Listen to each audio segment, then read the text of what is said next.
untuk saya memberikan beberapa hal terkait dengan materi kita pada hari ini. Dan saya langsung saja. Yang pertama terkait dengan tadi sudah disampaikan oleh Bu Nopi, materi sebelum dan materi-materi sebelumnya juga hampir sama saja antara bagaimana menyusun RKP di dalam hasil daripada SDGs ini. Kebetulan di Kabupaten Barito Timur itu hampir lebih dari 80% sudah terinput Pak data-datanya. Walaupun ada beberapa desa yang sudah mencoba untuk menyelesaikan juga tahun ini untuk penginputannya. Namun sayangnya mungkin masih belum terekam di hasil SDGs-nya, capaian SDGs-nya belum terekam sebagaimana yang sudah disampaikan oleh kawan-kawan yang sebelumnya. Kemudian terkait yang kedua itu tentang penyusunan RKP. Ya. Kebetulan di Kabupaten Barito Timur ini ada beberapa desa, mungkin hampir lebih dari 50 desa ya, yang mungkin yang saat ini sudah masuk ke tahun ke-6. Tahun depan itu tahun 2023 itu adalah tahun ke-6. Artinya sudah tahun akhir dari masa jabatan kepala desanya untuk penyelesaian RPJMDes-nya. Nah, untuk memasukkan SDGs-nya itu mungkin ada beberapa kegiatan saja yang mungkin belum dilaksanakan di tingkat desa dalam rangka capaian RPJMDes-nya. Sehingga apakah SDGs ini kita masukkan dalam RKP tahun 2023-nya, mengikuti ini dengan memilih RPJMDes apa saja yang belum selesai dilaksanakan oleh desa tersebut. Kemudian ada beberapa pertanyaan juga dari rekan-rekan pendamping di lapangan ketika musyawarah desa dilaksanakan itu masih ada usulan-usulan masyarakat. Artinya usulan-usulan masyarakat yang mungkin kadang-kadang setelah dicek di rekomendasi SDGs ini itu ada yang kurang sesuai gitu atau tidak berkesesuaian dengan rekomendasi di SDGs. Artinya mungkin apakah itu masuk ke dalam rekomendasi apa kebutuhan masyarakat atau memang keinginan gitu ya. Itu menjadi satu hal yang perlu dicermati juga oleh kawan-kawan di pendampingan desa di lapangan. Bagaimana memadukan antara usulan tersebut ya, dengan SDGs yang ada di tingkat desa. Karena yang kita tahu kan SDGs yang rekomendasi ini itu kan dipilih dulu ya. Dipilih dulu di musyawarah desa. Kira-kira tahun 2023 ini capaian apa yang mau kita selesaikan dulu dalam pencapaian SDGs ini. Terutama mungkin capaiannya sudah di atas 80%, yang tanggung mendekati 100%. Sehingga bisa terlihat prioritas-prioritas apa saja yang mungkin bisa dilaksanakan oleh desa sesuai dengan rekomendasi itu. Nah ini yang menjadi kesulitan kawan-kawan di lapangan itu memadukan antara rekomendasi yang ada di SDGs maupun di EDM dengan usulan-usulan yang notabene mungkin masih ada unsur keinginan dan bukan kebutuhan.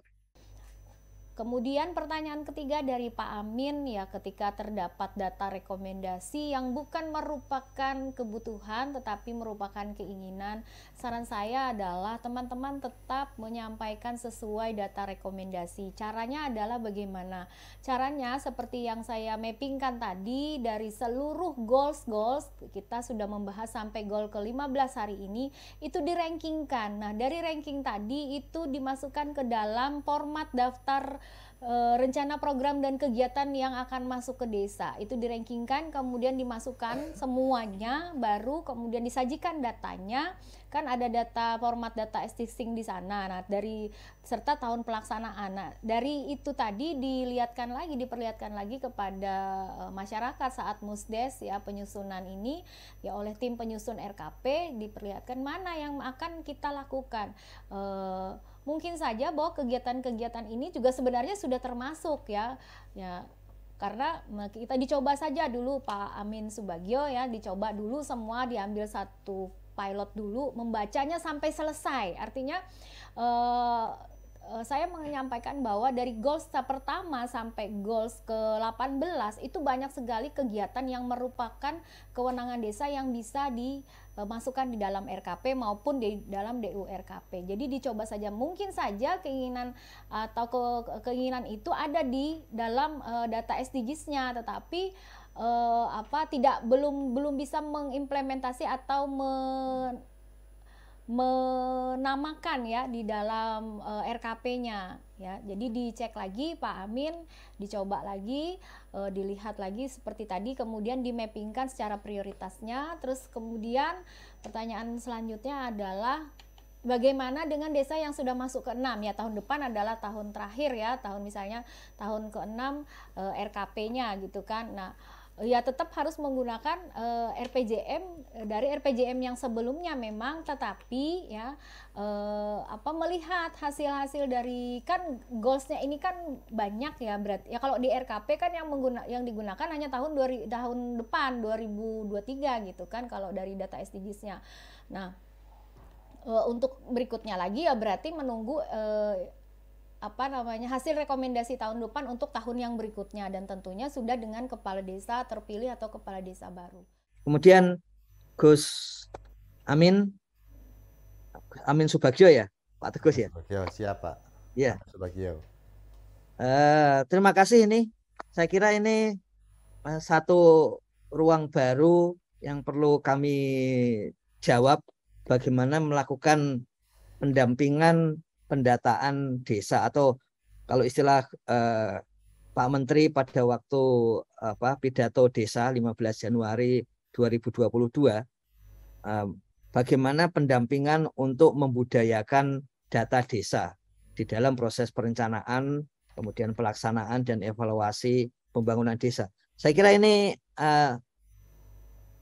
ide dan tantangan baru yang segera kami jawab ini, Gus. Jadi bagaimana jika rekomendasi edisi desa yang sudah diinput ternyata dianggap ada hal baru yang sebetulnya nggak sesuai, bagaimana cara kita menjelaskan kepada warga dan sebagainya.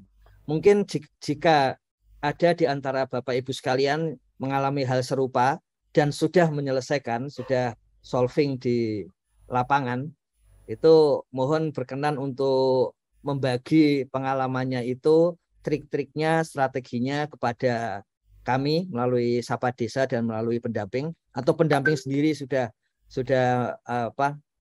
bisa solving itu, mohon disampaikan di dalam daily report pendamping desa untuk kami pelajari, sehingga kemudian bisa menyusun kebijakan tambahan baru mengenai bagaimana pendampingan untuk membudayakan data pada level desa. Saya kira ini hal yang penting dan menarik, dan apalagi tendensinya ke depan hampir pasti berbasis data. Pada saat ini contohnya Kementerian Keuangan pada Desember tahun lalu sudah boleh dikatakan ada kemajuan yang sangat berarti, membagi dana desa sampai level desa. Mengapa bisa seperti itu? Karena ada data level desa. Nah, kalau sekarang desa sudah punya data level bukan hanya desa tapi RT, keluarga dan warga, apa yang tidak lebih kuat daripada desa sendiri masuk ke dalam budaya data desa.